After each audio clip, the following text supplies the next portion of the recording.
Tom Campbell here. If you find something of significant value in our videos, please consider supporting their production through our Patreon account or through a one-time donation. The links are in the description below. Thank you and enjoy the video.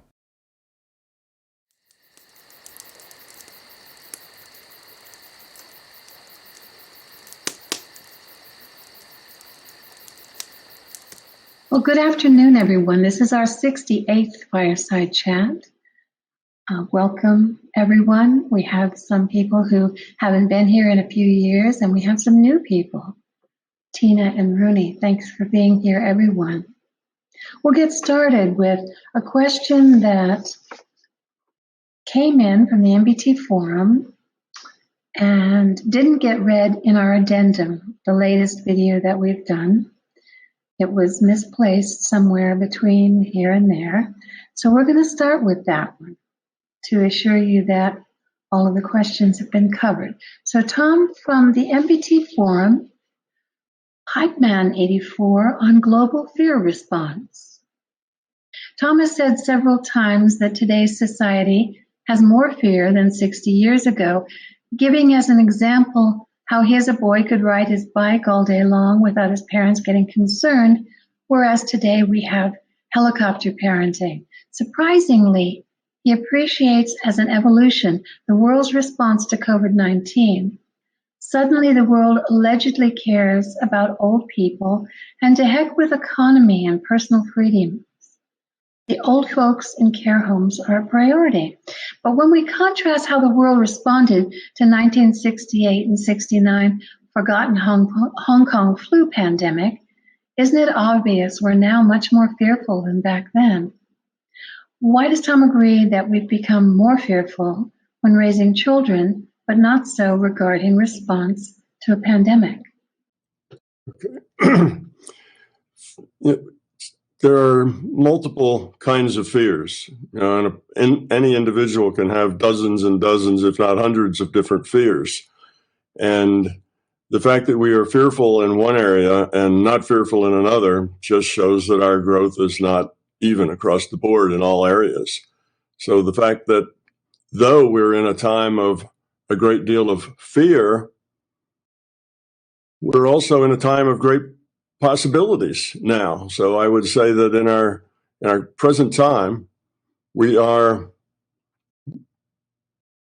a more fearful people in many ways.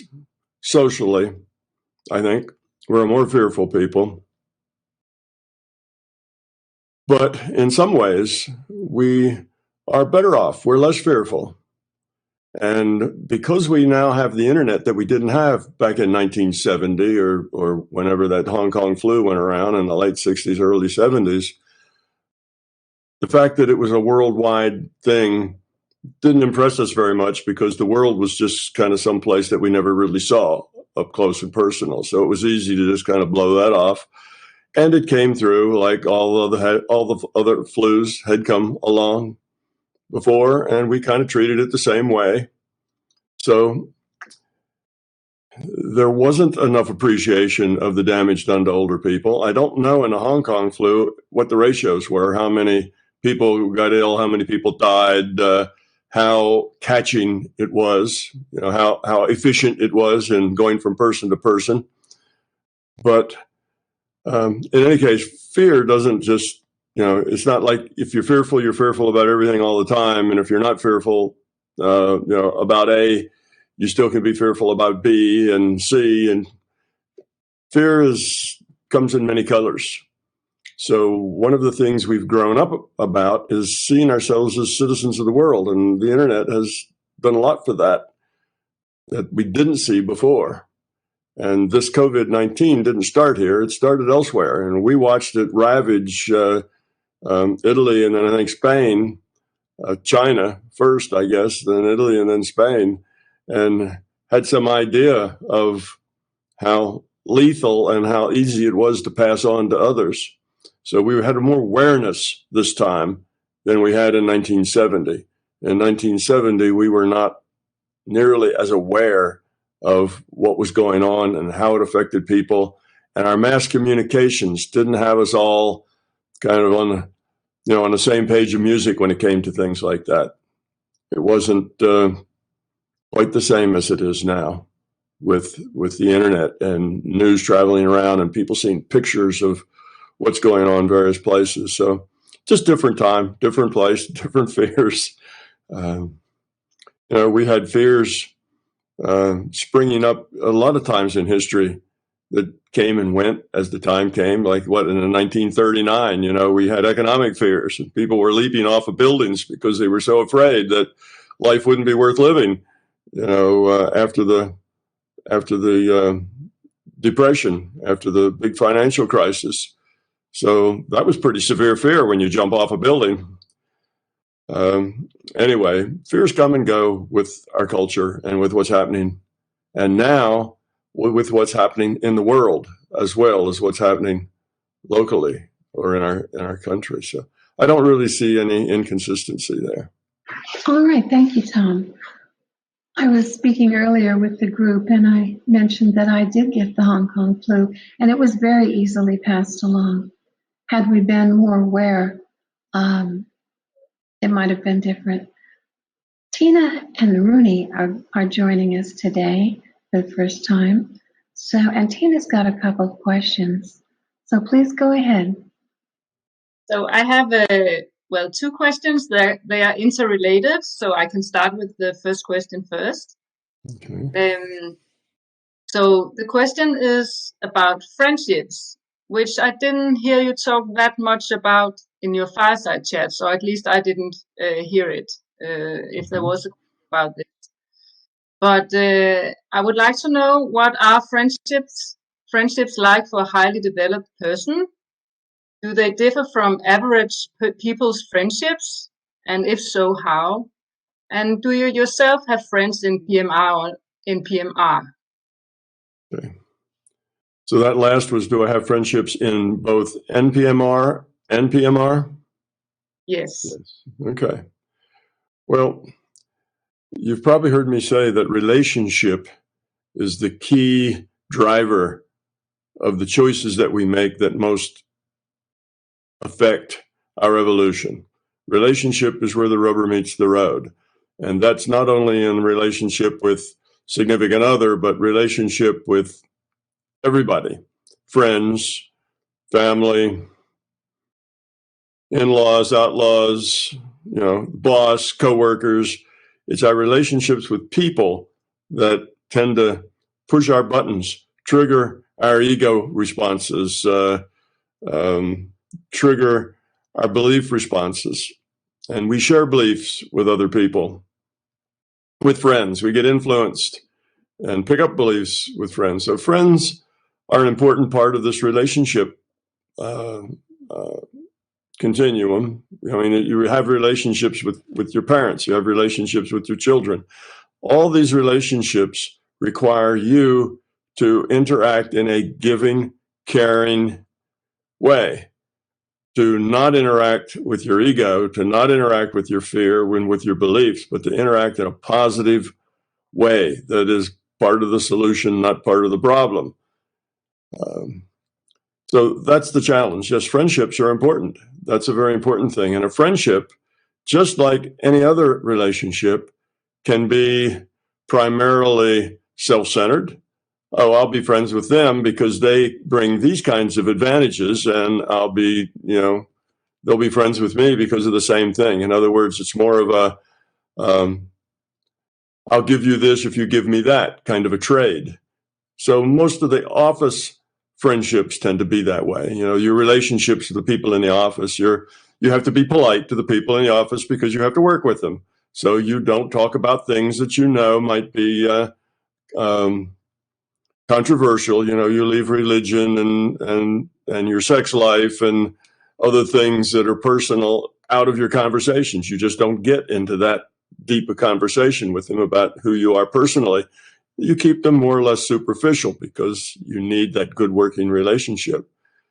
So friends can be friends in a rather shallow sense, neighbors maybe in a shallow sense, but friends can also be very deep relationship. It can be just as deep as couples, just as deep as significant other. It can be just as important. So it can be, the love between friends can be unconditional, just as it can be between, significant others. So I don't see a lot of difference between friends and, and all the other relationships. They run the gamut from shallow to deeply meaningful to convenient to, some of the most important relationships that we have. Does that answer your question? Yes, I can ask the other one maybe, or maybe I can just ask. So I think, I would just explain, because I think you said this one time, right, that your relationships become better, and you say you can have self-centered relationships, and you can have more unconditional relationships. So I think you said one time that your relationships become better when you develop yourself by getting rid of fear and ego, when it's more about other than yourself. So you will have mostly positive relationships to others, and also friends. But I have this thing that I somehow experience. I have fewer mutual friendships as I try to develop myself. So actually, I don't have more friends. I have less friends. So I'm wondering what is going on here. Am I having wrong assumptions here or about friends, or is it a natural development on the way of reducing entropy? Is this a sort of transition period? Yeah, I know what you're talking about. Yes, indeed. The fact that you have less, let's say, less really good friends, maybe you have still the same number of casual friends, but your really good friends are less, is often a result of growing up. It's often a result of changing who you are. When you change who you are, you relate differently to people. And if other people grow with you, in other words, they're also growing up and changing who they are, then those friendships can grow deeper and more meaningful. But if others are not growing up and they still remain mostly self-centered and fearful and full of beliefs, as you grow up, those relationships tend to cool off and distance themselves a little bit because they're really not the kind of people you want to be really, really close to. There's limitations because there's only certain things you can discuss and other things you can't discuss. It's more shallow, sort of like the office friends tend to be shallow in the office. So that's what happens. As you change, then everything changes. But the good friends you do have are deeper, and those relationships are deeper, and you can say anything to them, and you know that they will understand. They won't judge you. They won't apply a belief and say you're crazy, or they won't interface with you with their ego. So then those friendships get deeper. So in general, the quality of your friendships will get better. The number of your friendships will probably shrink because the number of people that you can really be yourself with and be open with gets smaller and smaller the more unusual you become. And by an unusual, I mean the less peers you have, the less people that you know and know well that don't have fear, that have at least no more fear than you do. They're at about the same place you are. There's lots of people who have more fear than you do because you've been working on getting rid of that fear for years. Lots of people have more fear, and those relationships with those people will be more shallow. So yes, the old friend set will kind of disappear because you're outgrowing those people, and the depth of relationship you can have with them is getting shallower and shallower as you get deeper and deeper. Your interests turn to other things. You're not interested in just the small talk. You're interested in other kinds of things. So that's normal. Well, then gets around to the last question you answered. What about me? Do I have lots and lots of friends? No, I don't have lots and lots of deep, close friends. I do have some, but I don't know. I try to think back in my life. I probably never had a whole lot of really deep, close friends. Probably not. I'm an introvert for one, so I'm not all that gregarious, and I've always been, in my own mind, sort of I wouldn't say a loner, but somebody who is different enough from others that being just myself and kind of being entirely open to people would be all right with me, but it would upset the other people or bore the other people or, push the other people's buttons or whatever. So I kind of learned to cool it and only be entirely myself, I guess, with people who are more like myself. And there's fewer and fewer of those around.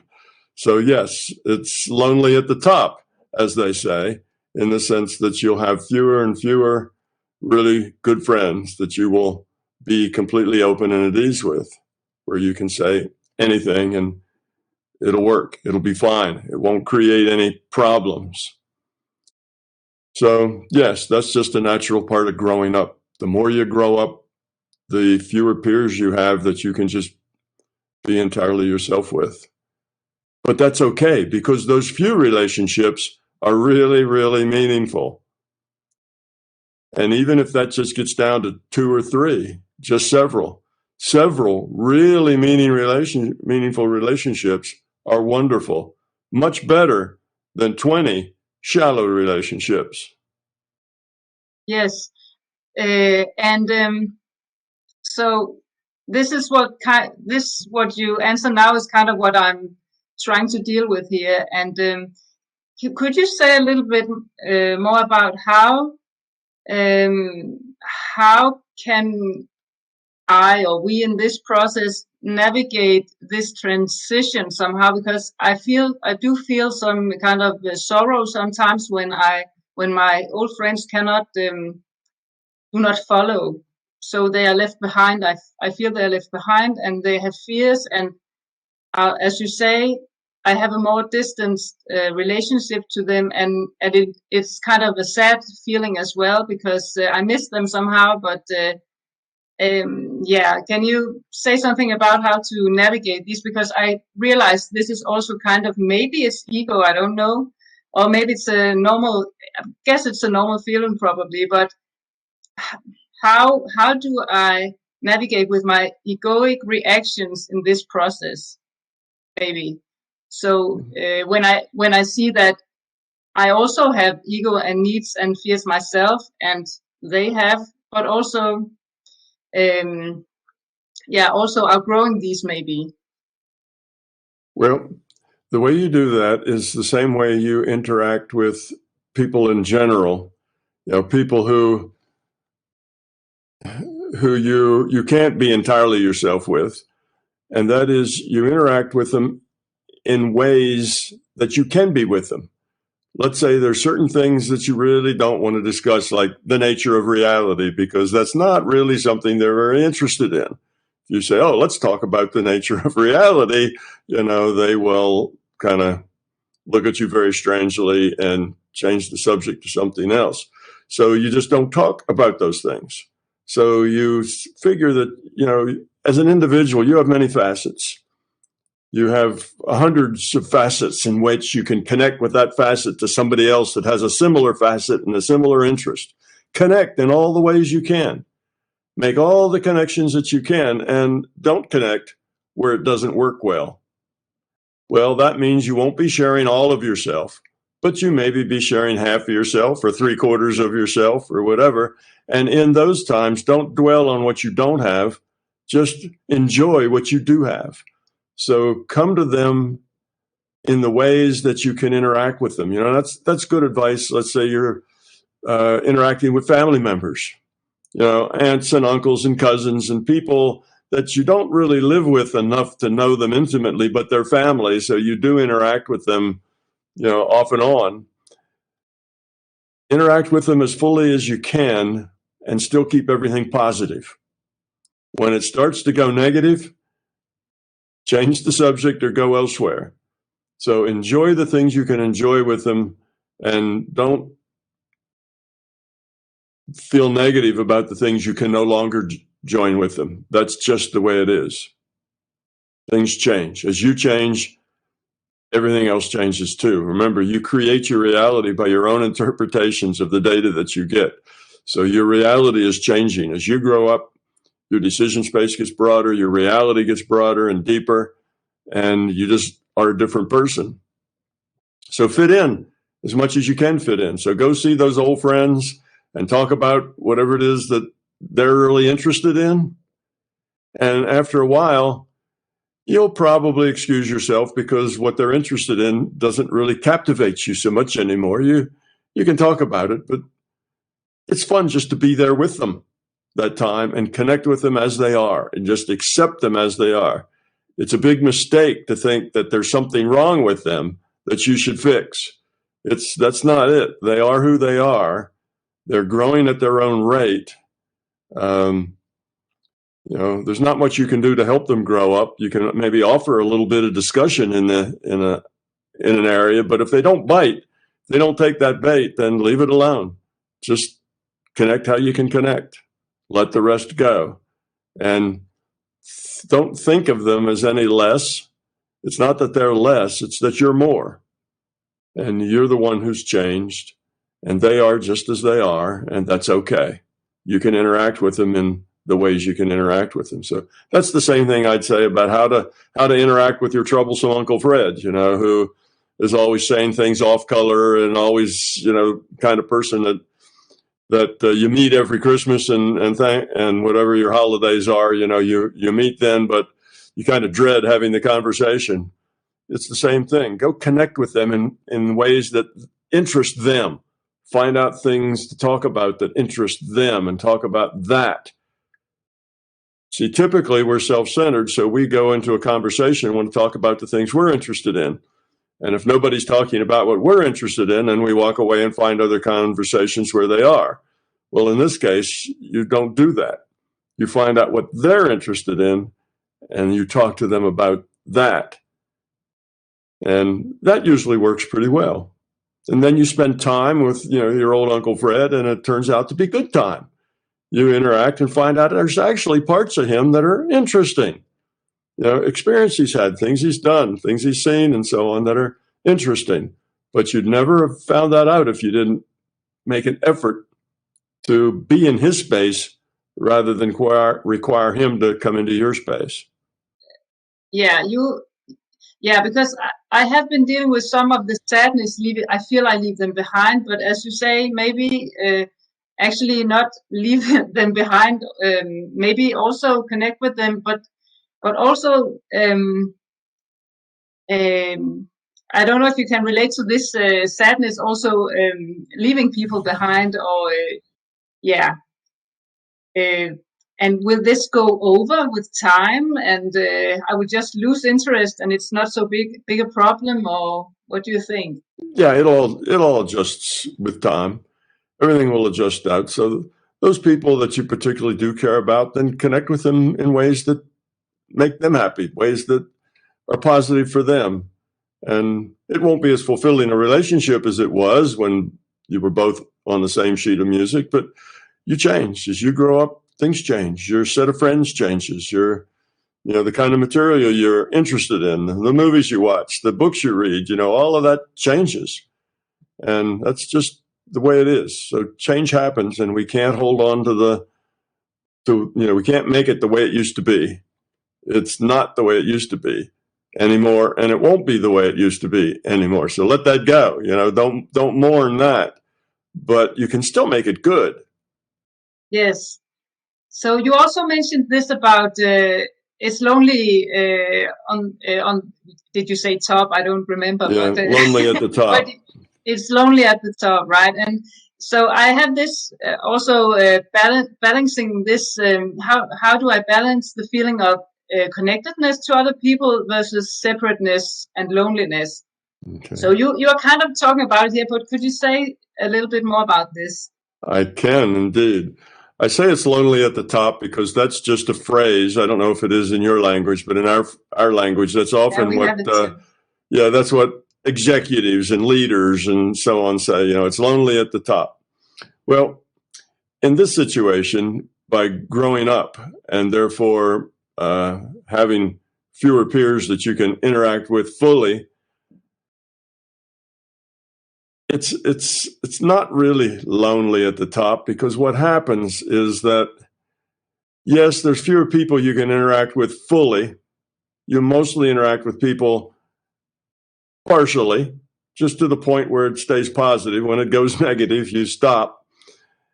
And it doesn't really matter, because before you had a few tight relationships with some people, maybe 10 or 20 people. And that was your life. That was your social life with these people.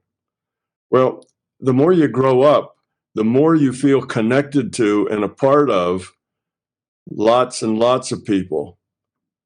Okay? You feel connected to the whole thing. You feel connected to people you've never met. You have this sense of connection and being a part of things in a way you never had before. So before, it was you kind of a single, I don't know, what can we say? You're an island.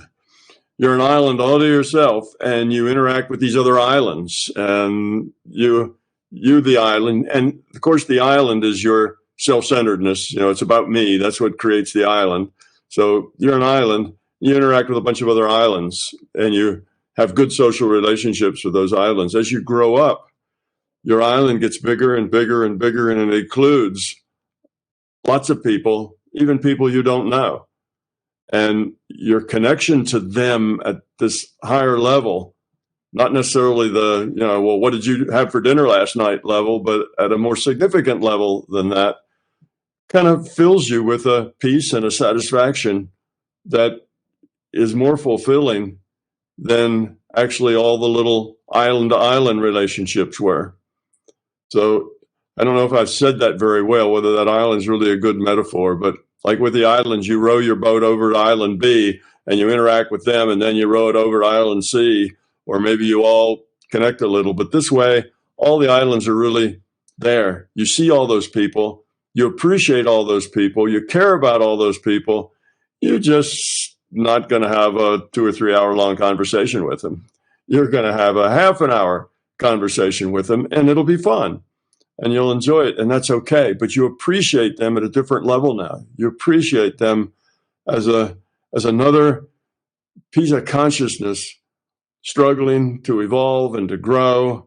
And you maybe can even find ways to be a little helpful there, but it's a different thing. So yes, it's lonely at the top in that you don't have many people to share your story with, because they wouldn't understand it, because it's not in their experience. See, things that aren't in your experience, you have a hard time understanding.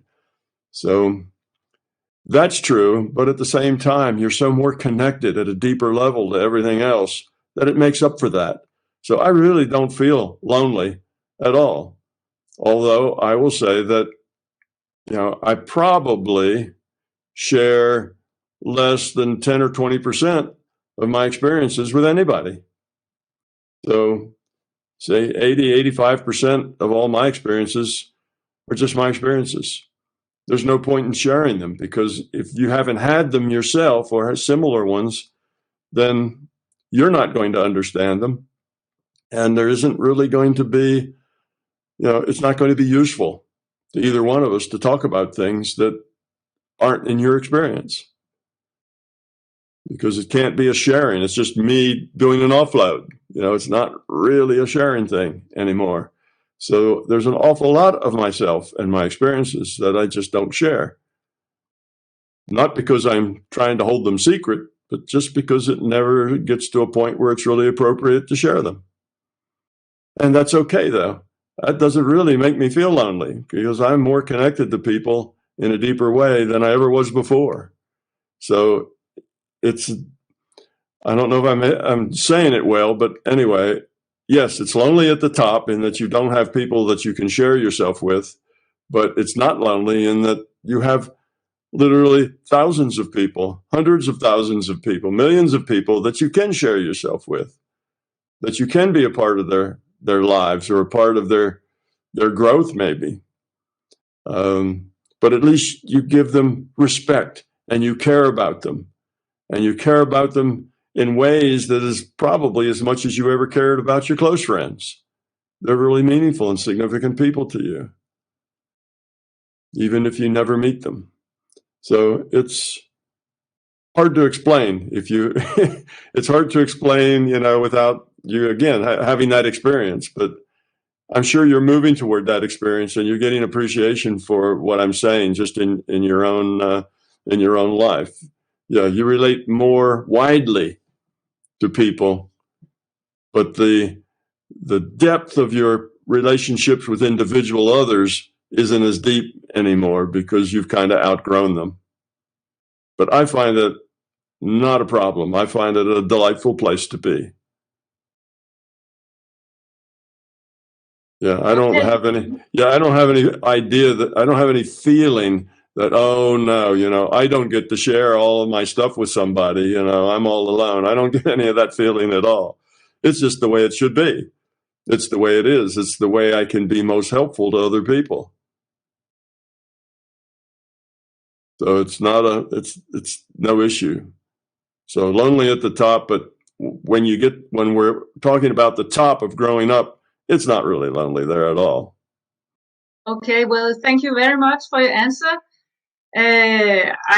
I will think about that, and maybe another time I'll return with more on it. But for now, it's good. Thank you so much. You're welcome. All right, Jan, please go ahead.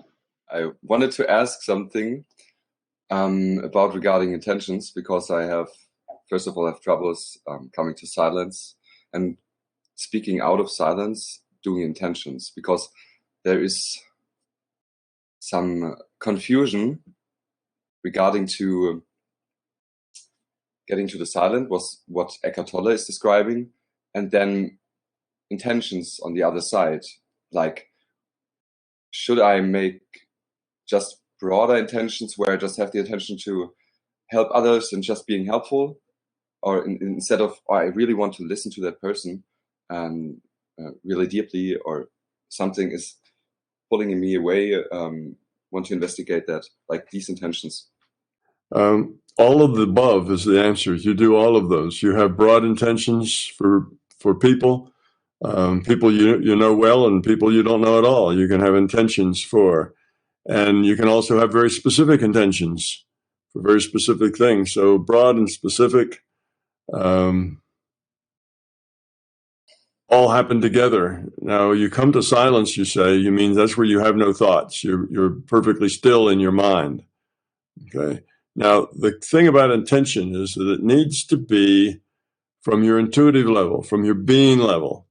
It needs to be from the core of you, not from your intellect. That is the biggest differentiator. That's the most important thing, not whether your intentions are specific or broad.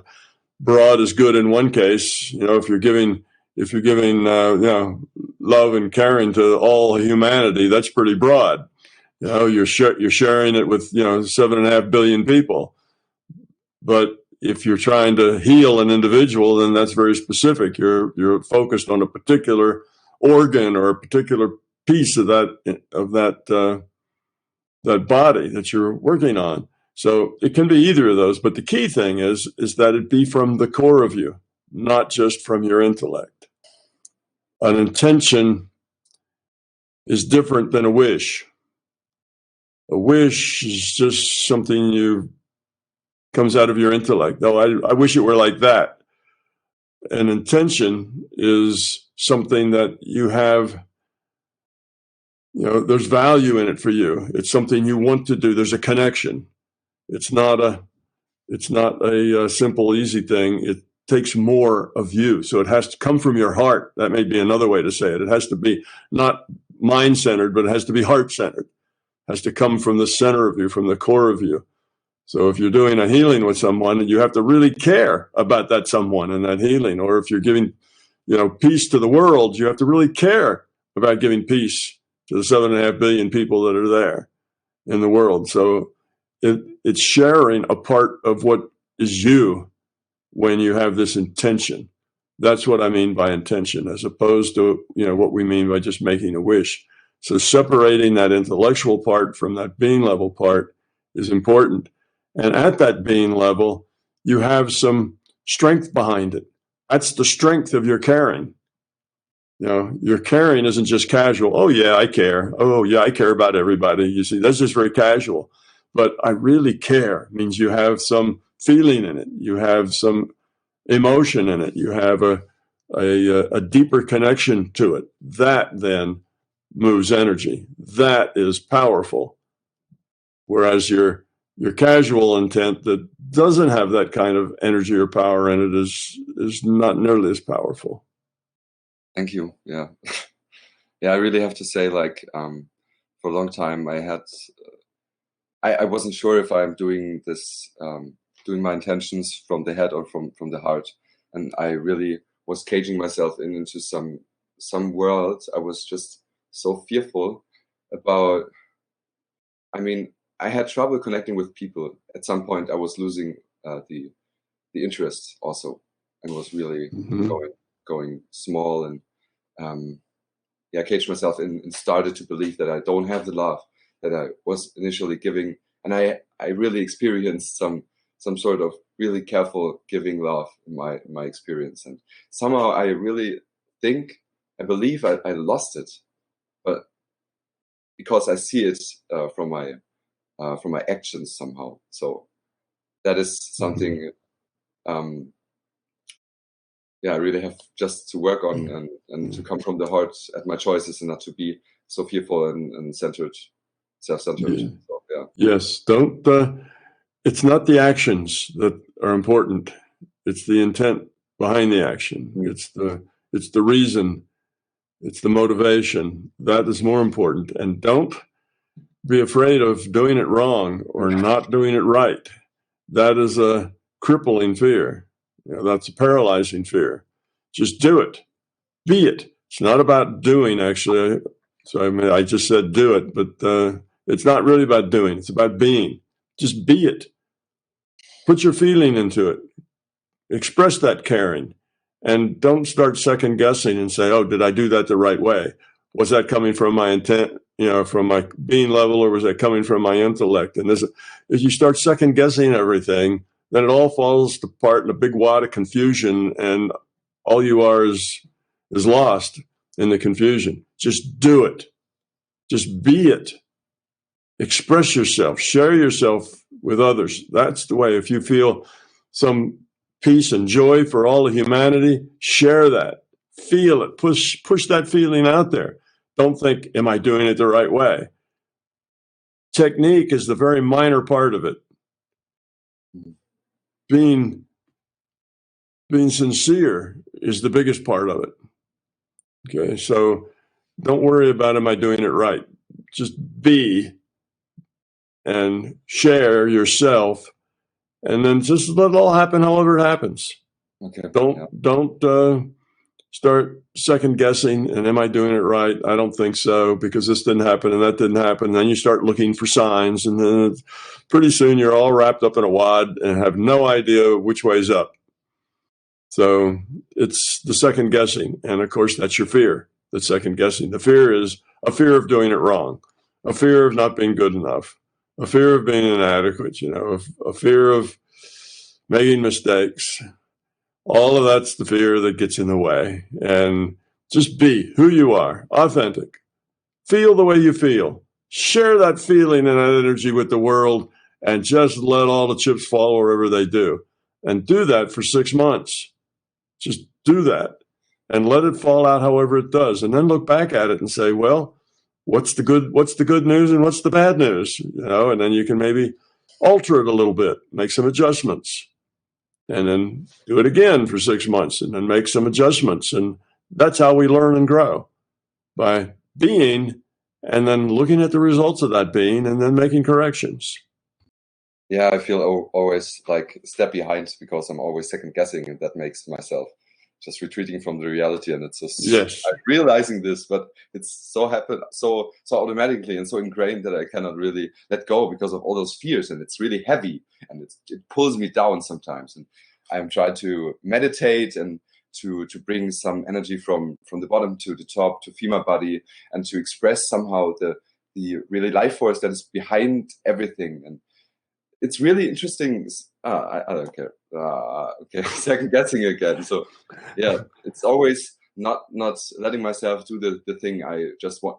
Yeah. It wants to express itself, but I'm hindering it with my intellect all the time. Right. If I would let it out, it would just happen, and that is. Oh man, that's interesting. Yeah. Think about being, not about doing. Yeah. It's not what you do. Okay. So the doing is neither here nor there. It's the being. Just be sincere, be real, be yourself. Yeah. You know, just be it. And that's enough. You don't have to do it right. There is no right in the doing. There's only the right in the being. So you get that, and then you just be authentic. Okay. Be yourself, and have the courage to just be authentic and let people deal with it however they do. And then learn from it. But yes, another thing to think about is you don't necessarily have to take on all the fears at once. If you have a lot of fears and they're all kind of tangled up together, try to untangle one of them. You know, pick one and work on that one. Leave the others alone for a while, because sometimes it's just overwhelming. If you have a whole lot of fear, it's just so overwhelming trying to deal with them. It's like you can't get out from under the load. You know, there's all this load that's on top of you, and every time you try to sneak out, it crushes you again. So just pick one piece of it and say, all right, I'm going to get past that piece. I'm going to get rid of that. Then take the next piece. So doing it piecemeal is sometimes easier than struggling with the whole thing all at once. Yeah, that makes sense. Yeah, I just, like 2 days ago, I was lying in the bed and I said, no, I just want to do one fear at a time. It is just too much, because there was so much things I was aware of. And at some point you are aware of many things, and that is hindering oneself to just be in the moment and to just experience and just have simple intentions. Like, I just want to be with the people. I mean, I just have so many intentions. Like, I don't want to be special. I don't want to be in the center. There's so many things I want to do right. Like, just for the sake of the experience, for everybody, and so that everybody can be respected and loved and like seen, and that everybody is seen. And so, yeah, that is, nice. Jan, you're still very young, Jan. You're still very young. You got a lot of time to work these things out. Yeah. So don't feel like you have to do it in the next week. You have a lot of time. Just take it one step at a time. Work on those relationships. Connect with people, and just share yourself with those people. And don't say, well, now I don't want to say the wrong thing. I don't do this and that. That's your intellect trying to manipulate the situation. Just be who you are and let that play out however it does. Thank you. Yeah. Easier to say, harder to do, but still, you're a young man. You have a lot of experience ahead of you yet. Yeah, I know that. I mean, yeah, okay. I really think about the second question, if it's okay to ask it. I'd really love to, because there's an issue with a friend of mine, and I really want to ask how much responsibility I have to take for a friend of mine who, I mean, sometimes it's hard to go with a person that it was a situation where a person was guided by an inner voice, and I was fearing his maybe a psychotic episode, because he had psychotic episodes in the past where he just went fully into the experience and had himself completely lost in that, and was just following a voice to a point where he could laugh about himself like all day long, and he was just making himself funny over himself funny all the time, and laughed. And on the one hand, I saw the benefits of that.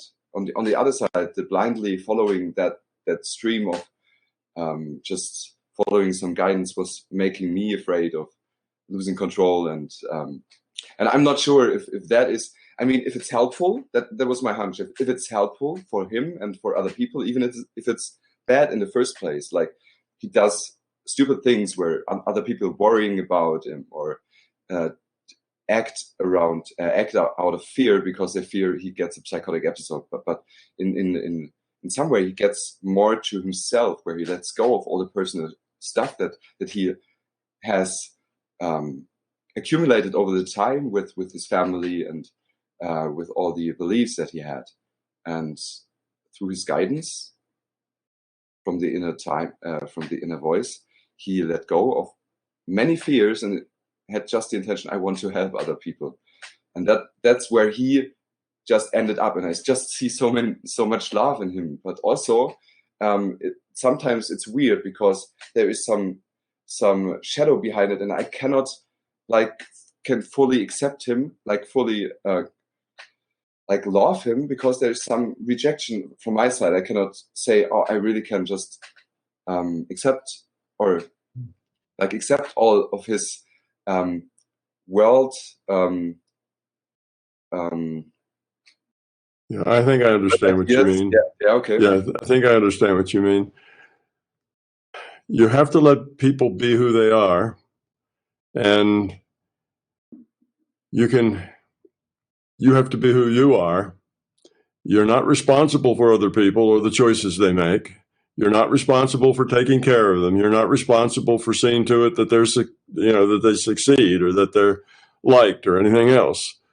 People make their own choices, and by those choices, they create their reality.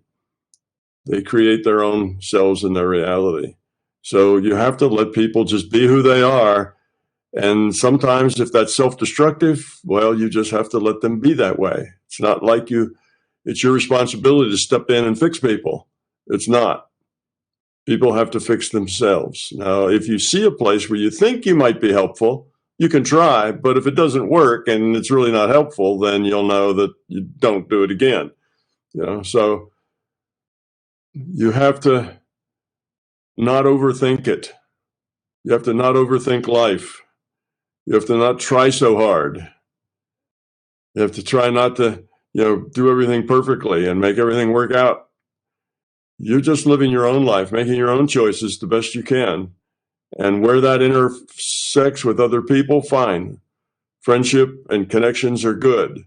But where you really can't connect because you can't go there because that's a place that's just them, then you just have to let them be that way. And it's nothing for you to emulate. It's nothing for you to be upset about. Just accept that that's where they are. They're doing whatever they're doing. And you have to realize that we're not here just by ourselves. We're here to interact with other people, all kinds of other people. And we have to be aware of how we affect those other people, what we do with those other people, it's not so much how they see us and what they think of us. That's mostly ego. But what do we do to them? How do we affect them? And if the way we affect them is negative, then that's not good. You don't want to affect people in a negative way. So if you go off into your own world and get lost in that own world and no longer become very functional in this world, and people are worrying about you all the time and so on, then that's not good, you see. You have to be here and connect and care about how you cause other people to feel. Well, I shouldn't say cause, but how other people feel because of you. And that should be positive, how other people feel because of you. It's not like, well, I'm just me and I go off and do whatever and everybody else has to just like it or lump it. That's being very self-focused. I'll do me and everybody else can lump it.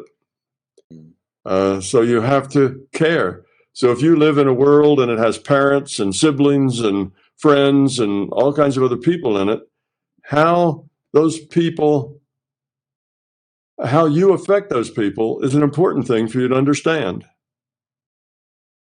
Now, you don't grow up and make choices just to affect people. That's manipulation. But you need to be aware of how you affect people. And if you're affecting them negatively by making them upset or making them worry or making this and that, well, then you should change something there. That's not a good thing. It needs to be about them more than about you. So we do have to interact with this larger reality in a positive way. All of our relationships should be positive, not negative. So getting too self-centered and too wrapped up in your own experience takes you out of this interacting with others, because others all back up. They say, oh, he's lost in his own little world. Everybody else backs away from you. And now you're losing all the growth potential you had with all those interactions because everybody's backing away from you. And you become a very self-focused individual. Well, some people do that, and sometimes it's good for them. Sometimes it isn't. But it's not a thing to expire. I mean, it's not a thing to try to do. For the most part, that's not a good place to go, to where you're just living in your own little world and really don't care about anybody else because you're so focused on your own little world. We need to be a part of the world. We need to be connected to people. And we need to be authentic who we are. So somehow you got to juggle all those things. Being you, being connected with all the people and caring about that connection, and being authentic. All of those things have to happen at the same time. So you can't just go around being to other people what you think they'd like you to be. See, that's also not good. Oh, these people would like me to be this, this, and other, so I'll just be that. Well, that's just you manipulating. You're not being honest, see? So you have to be authentic at the same time. You interact with everybody in a positive way. So those are the things that's all part of the mix, and they all have to work together. That's really helpful. Thank you. Tom Campbell here. INMBT Events. Hope you liked this video. We now have well over 1,000 hours of free video on this user-friendly, ad-free YouTube channel.